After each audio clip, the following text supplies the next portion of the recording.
Mesdames et messieurs, au plaisir de vous retrouver nombreux derrière vos petits écrans en compagnie de l'émission Week-end Politique. Merci de votre fidélité à la télévision Espace TV.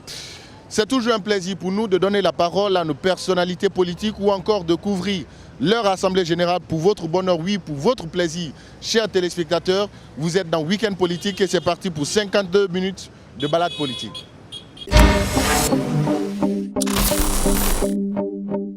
Commençons donc cette balade politique cette fois-ci avec l'UFDG. Selon nos informations, Ousmane Gawal Diallo serait expulsé des instances du parti et de toutes les plateformes de communication du parti. Cette décision serait venue donc du président du parti, Ella Seloudaran Diallo. Pour mieux comprendre cette actualité, nous allons nous inviter au sein de son QG. Oui, c'est vrai, il n'est pas là, mais l'Assemblée générale se tient à son parti politique. Et nous allons retrouver Alcène Barry qui nous attend de ce côté. Alcène, bonjour. Bonjour Félix, bonjour à tous. C'est la question qui est sur toutes les lèvres. Est-ce que le président de l'UFDG va répondre à la convocation de la CRIEF le 13 juin prochain? Cette question est bien le sujet de l'actualité, notamment le Conseil des ministres délocalisé à l'intérieur du pays, l'interdiction des manifestations, autant de sujets que nous allons tenter d'évoquer avec l'UFDG dans cette Assemblée générale. Bonjour et bienvenue.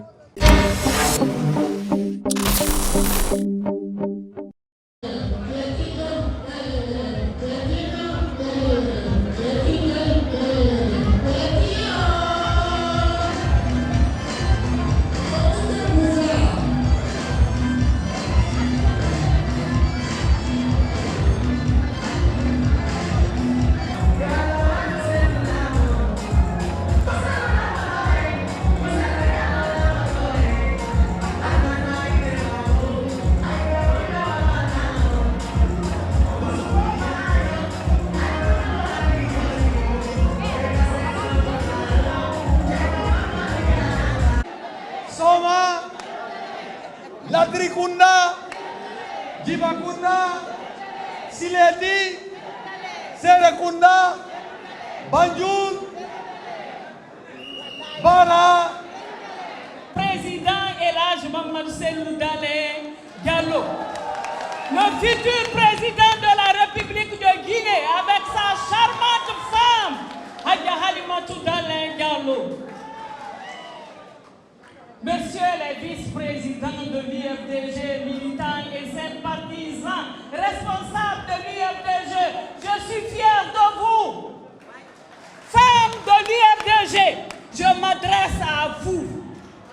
Femmes de l'UFDG, je m'adresse à vous les femmes, vous les mères, vous les épouses. Je suis là aujourd'hui pour répondre le Premier ministre, Monsieur Mohamed Beavogi. Je m'exprime en tant que mère, je m'exprime en tant que femme, je m'exprime en tant qu'épouse. Monsieur le Premier ministre, Monsieur Mohamed Beavogi, vous oubliez, vous avez oublié quelque chose. Si les militants et sympathisants de l'UFDG n'étaient pas là le 5 septembre, le coup d'État allait échouer. Le coup d'État allait échouer. Si vous êtes Premier ministre aujourd'hui, c'est grâce à nous. C'est grâce à nous, c'est grâce au peuple de Guinée. C'est grâce au peuple de Guinée que vous avez été choisi comme Premier ministre. Monsieur le Premier ministre, les militants et sympathisants de l'UFDG, que vous voyez dans cette salle-là, que vous voyez dans toute la République de Guinée, ce jour-là, si on disait non, ça allait échouer. Nous marcherons. Nous marcherons dans toute la Guinée. Au moment venu, nous marcherons sur toute la Guinée. Responsables de l'UFDG, ne craignez point. Nous sommes là. Appelez-nous à n'importe quelle heure. Nous sortirons.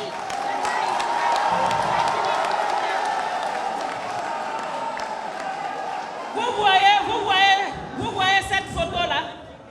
Vous voyez ça? Vous voyez cette photo-là? Hein?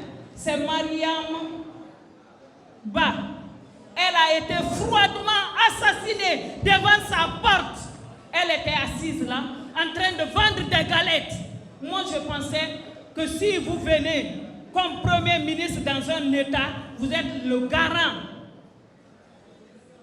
Vous êtes le garant du dialogue. Moi, je pensais que la première des choses que vous allez faire en tant que père, c'était d'essayer de réconcilier les Guinéens et de rendre justice. Mais ce n'est pas ce que vous faites. C'est pour nous menacer, nous dire que si on sort, on sortira. Vaille que vaille, nous sortirons. Je vous remercie. Merci au père pour nous, madame.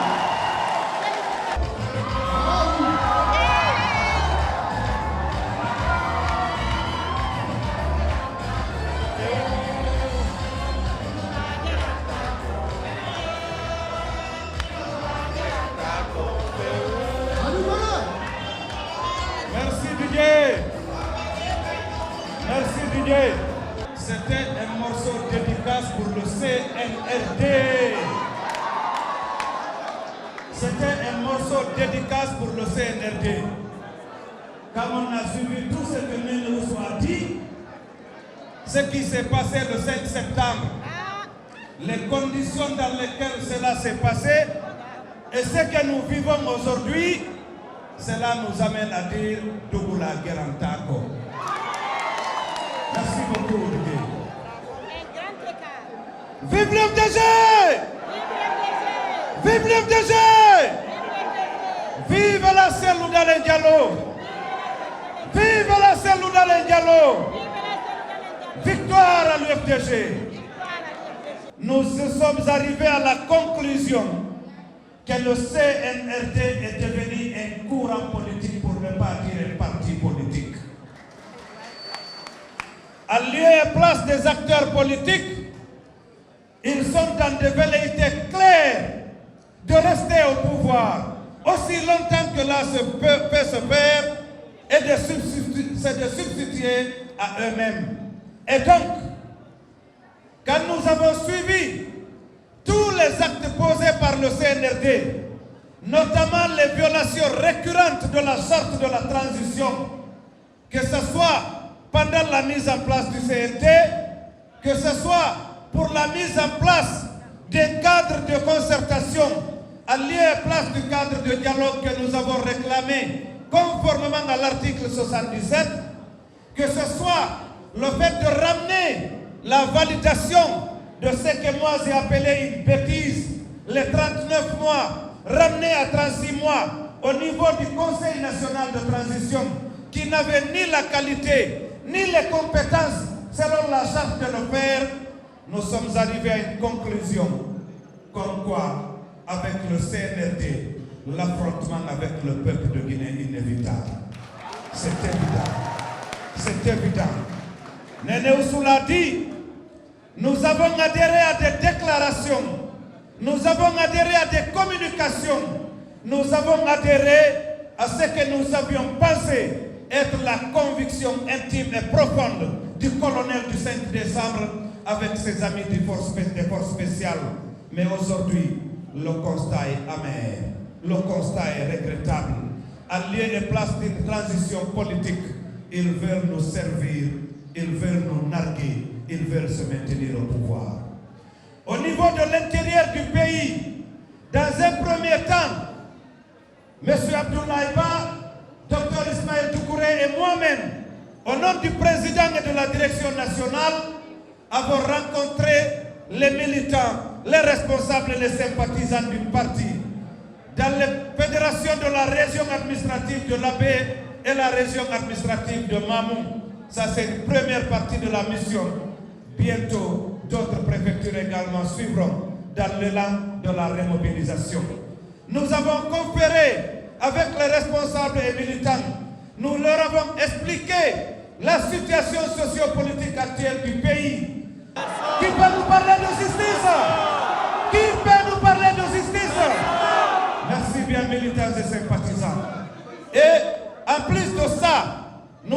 également expliquer à nos compatriotes qui étaient massivement mobilisés parce qu'il y avait à ces rencontres tous les secrétaires généraux des sections de l'UFDG, tous les maires élus de l'UFDG, tous les responsables et membres des bureaux fédéraux, ainsi que tous les militants et sympathisants de l'UFDG. Nous leur avons expliqué également c'est quoi le dossier Erguiné, tout l'acharnement porté contre le président Cellou Dalein Diallo. Je ne m'étalerai pas là-dessus parce que les avocats sont en train de gérer ce dossier, mais nous leur avons expliqué que le président Cellou Dalein Diallo est persécuté à raison de son leadership politique. Il est persécuté parce qu'il n'y a aucune autre alternative crédible par rapport à la gouvernance dans notre pays, par rapport aux prochaines élections en dehors de l'UFDG et de Cellou Dalein Diallo. C'est évident, c'est le seul candidat potentiel présidentiel à l'issue de la transition que nous voulons très courte. Mais le bébé ne touche jamais le pantalon de son père. Que cela soit su et entendu par le CNRD. Cellou Dalein Diallo, c'est le futur président de la République de Guinée. Cellou Dalein Diallo, ce n'est pas un jouet. Cellou Dalein Diallo, ce n'est pas un jouet. Cellou Dalein Diallo, ce n'est pas n'importe qui dans ce pays. Cellou Dalein Diallo, ce n'est pas n'importe qui dans ce pays. Cellou Dalein Diallo, ce n'est pas un jouet. Cellou Dalein Diallo, c'est celui qui a sacrifié.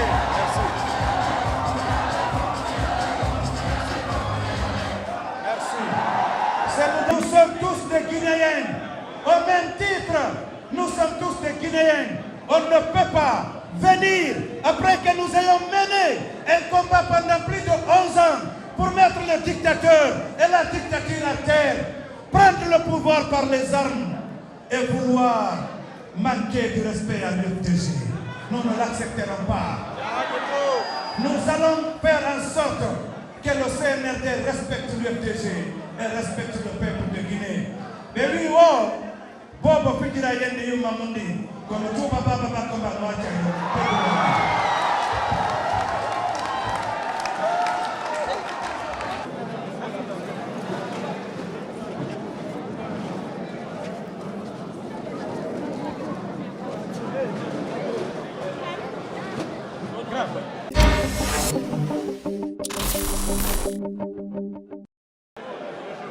Allez bien, bonjour. Dites-nous, à quand le prochain retour de Cellou Dalein Diallo? Il reviendra lorsqu'il aura fini définitivement ses démarches politiques à l'étranger. Mais comment il va se présenter à la CRIEF? Je n'en sais rien. Mais Ousmane Gawal et Bournombo, est-ce qu'ils sont sanctionnés? Est-ce qu'ils ont quitté le parti? Je ne sais pas encore. Est-ce qu'il y a une décision? J'ai rappelé les dispositions légales, notre constitution. Non, je ne sais pas pour le moment. Il n'y a pas une décision du parti officiellement? Pas pour l'instant. D'accord, vous aujourd'hui, qu'est-ce qu'il faut faire par rapport aux manifestations? Quel est le mot d'ordre par rapport aux manifestations? Il faut sensibiliser sur les dérives du CNRD. Il faut expliquer sur le plan pédagogique. Il faut mobiliser. Il faut persuader. Et il faut préparer. Merci. Merci bien. Voilà, vous l'avez compris. Terminer le discours. À présent, l'interview politique, on va tenter de rencontrer les différents intervenants. On vient de finir avec Abdoulaye Ba. On va tenter d'avoir Cellou Baldé, peut-être même voir Fodous Fofana qui a dirigé vraiment la séance. Bonjour honorable. Bonjour. À quand le retour prochain du président de l'UFDG? Quand il terminera sa mission, il sera là. D'accord, il va se présenter à la CRIEF donc. Eh bien, écoutez, vous savez, j'ai l'impression que le président Cellou devient une préoccupation, même pour vous les journalistes. Hein? Il y a certains leaders de partis politiques qui sont restés quand même pendant 10 ans sans être là. Vous avez vu le cas de Kouyaté. Le président, rien ne peut le branler. Je vous ai dit tout à l'heure, le président est un homme serein. Un homme serein. Il est en mission du parti. Il sera là le 13 juin. Mais écoutez, vous savez, un métier, le métier d'avocat, c'est pour conseiller. Les papiers de la CRIEF ont été adressés à nos avocats. Nos avocats sont nos conseillers. Nous respecterons les conseils de nos avocats. Pour moi, honnêtement... Aujourd'hui, on a suivi aussi entre Ousmane Gawal et Abdoulaye Ba de Kindia par médias interposés les décisions. Quel a été vraiment le rôle du parti réellement? Qu'est-ce que le parti a fait réellement pour essayer de s'interposer entre les deux? Vous savez, ce que nous ne faisons pas dans le parti, c'est les débats de personnes. Moi, je suis un vice-président, moi je ne parle pas de quelqu'un, je ne descends pas là. à ce niveau, honnêtement. Mais est-ce qu'il est toujours du parti? Parce que c'est la grosse question réellement. Est-ce que Ousmane Gawal est toujours du parti? Je vous ai dit que les questions du parti se discutent à l'intérieur du parti. Moi, en tant que vice-président, toutes les questions du parti seront discutées au niveau du parti. Vous serez informés. Vous en avez parlé quand même à l'intérieur du parti. Mais nous allons en parler à l'intérieur du parti. D'accord, aujourd'hui on parle de manifestation politique ou la sortie du Premier ministre qui est à l'intérieur du pays et qui dit que chaque manifestation il y a risque de mort. Vous, quel est le regard vraiment du parti? Non, mais écoutez, je pense que le problème, ce n'est même pas le colonel Doumbouya. J'ai dit, le danger qu'il a aujourd'hui, c'est les gens qui communiquent à leur nom. Parce que dès qu'ils ouvrent la bouche, ils mettent le pays en danger, tous. Je n'ai jamais vu des gens qui communiquent aussi mal que ceux qui communiquent au nom du colonel Doumbouya et au nom du CNRD. C'est triste. Parce que quand on doit communiquer, on doit pouvoir quand même avoir un minimum pour communiquer. Mais quand quelqu'un communique en disant qu'on n'a pas peur de la CEDEAO, quand d'autres communiquent pour parler de mort, quand on communique pour dire que la transition va commencer le jour où on va commencer des activités, tout ça, ce n'est pas à l'honneur du gouvernement, ce n'est pas à l'honneur du CNRD, ce n'est pas à l'honneur du colonel Doumbouya. D'accord, le gouvernement à l'intérieur du pays, un conseil de ministres qui se tient à Zérekoré. Aujourd'hui, quelle est la lecture de l'UFDG? Écoutez, je pense que c'est une perte de temps. Il y a eu des assises nationales. Il y a eu, comme on appelle ça, concertation nationale. Maintenant, les ministres se déplacent, ils vont à Zérekoré. Le seul risque qu'il y a là-bas, c'est qu'ils vont aller encore emmerder la population de Zérekoré. Parce qu'il faut les loger, il faut les donner à manger, ils vont... Ça n'a pas de sens. Les problèmes de l'intérieur sont connus. Les problèmes de l'intérieur sont connus. Ils sont allés là-bas pourquoi? Ils quittent Conakry pour aller à l'intérieur. Pas que c'est normal quand même d'être plus proche de la population. Non, mais on n'a pas besoin d'être plus proche des populations. Ce n'est pas ça, rester plus proche des populations. Quand on veut être plus proche des populations, on règle le problème d'eau, le problème de route, le problème d'électricité, le problème de centre de santé. On s'arrange à ce que les cultivateurs aient des engrais, on s'arrange à ce que la population de l'intérieur vive normalement dans la dignité. Ça ne sert à rien, ça c'est du populisme ça. Donc vous pensez que c'était mieux à Conakry? Mais attendez, ils n'ont qu'à faire le conseil des ministres ici. Hein? S'occuper des problèmes, nous expliquer quand cette transition-là va commencer. Ça c'est des questions essentielles. Il ne faut pas contourner les vrais problèmes. Le vrai problème c'est qu'on est dans une période de transition qui a pour objectif d'organiser les élections et partir. Ils n'ont qu'à nous dire quand est-ce qu'on va commencer, la transition, quand est-ce qu'ils vont finir. Ça, c'est essentiel que d'aller faire, si vous voulez, la conférence, le conseil des ministres à Zérekoré. D'accord, est-ce que le 13 juin, est-ce que vous allez appeler vraiment les militants à soutenir le président de l'UFDG? Vous avez des problèmes? Mais c'est une question, est-ce que vous allez appeler vraiment les militants à accompagner le président de l'UFDG? Est-ce que vous connaissez Paul Yoma? Paul Yoma, vous le connaissez? Allez le voir. Voilà, nous étions avec le vice-président de l'UFDG. Nous allons retrouver Félix pour la suite de l'émission. C'était donc Alcienne Barry qui était du côté de l'UFDG. Sans retarder, nous allons transiter du côté de l'UFR où nous attend Antoinette Dédé Onivogui. C'est vrai, le président Sidia n'est pas là. Il séjourne en Côte d'Ivoire, à Abidjan, dans la capitale ivoirienne. Mais lui aussi, l'Assemblée générale est tenue par les responsables de son bureau politique. Et nous allons retrouver Antoinette Dédé Onivogui.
wato awara fa yebara fa filama afa goro ma suyo nyuma itanga fa to ya de ta mu ifrate wo mutim manara peuple mutim manara dia faire nyama mutim manara politicien mutim manara politicien la ti fenara e accompagner fe punye tinel gara sa fa na hajo mutameiki e fa na hajo mutameiki to presidency ya tudo na wonja kona hakili na be halo to be kasa dobi and get our family de la arabaki a won gine de sidere ke mo de sidere won ta sala won de sidere won bila ma ko ko mo politique ba fangira won ma se nyamade aside tuno ko mura kala bandera sida mu tuno sangi wuti mama parce que nyamana khambira gine na khambira non di fari wule fari mara donc wonna hamma Guinée wonga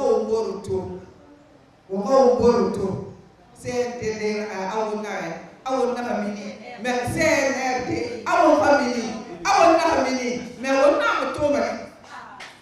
motomare woto min manati keta e to asebare te man barana be wo ma ma yele ne bade manifestation en Guinée on a lu amra ba fe sono politique araba nati sans que mon fait on a peuple là politicien là on est na fara parce que fait on a peuple là on tana masema et kana na pouvoir et kama fara on tana ko le parti politique na fara et na ba fe ne ka u famille on a courage na on tana ngamo na fara on tana fara ma e fa wa na ba fe donc mon continuer dal be là ngada be Guinée wo ngo ngorto mercredi no halati bureau national des femmes les fédérations les présidents des fédérations wo ngo ngorto wo mare no mercredi la ana maselo awa mais la solution Sidya Touré a une solution non trouvée ivoirien parce que né la gara au fait boy la gara Alassane Ouattara lagara a tanangla sa mo fo boye anere iramali wonga ye crise gérée al Côte d'Ivoire minima ye crise ku ganara Sidya ku ganara donc ivoirien nere fa be mo tanunde na malane formation yire enere la Guinée kamo Sidya ku kolo khadamara no me yomo me pata mato mabeno e vote manarambe. Donc, wonga nde salimania kuma wonga umuri ratu ye na rafade e fokati wonyama eno gerema sora ba igama se pa fa non di ena wolina na ba fe e mu fokati mo wonyama wonga to sorry nyamane makanta mana na sorry nyamane makanta mana na sorry mu findima nyamane yailanyira citoyen et contre wonga grabide wonga wombore fanatu fa fe ye mo ma ce sera pas des assez civil ramara donc wonga wonna ma yamfani wonna ma tira wonna ma yamfa wonga kolon civil nan no ma bo yailande sorry c'est mo finderara fo nyamana makanta fe donc wonga ndesa limania kuma Sidya Touré fora alako wonga medina kasiku Sidya Touré nana no wona minde ina kasiku nana sala.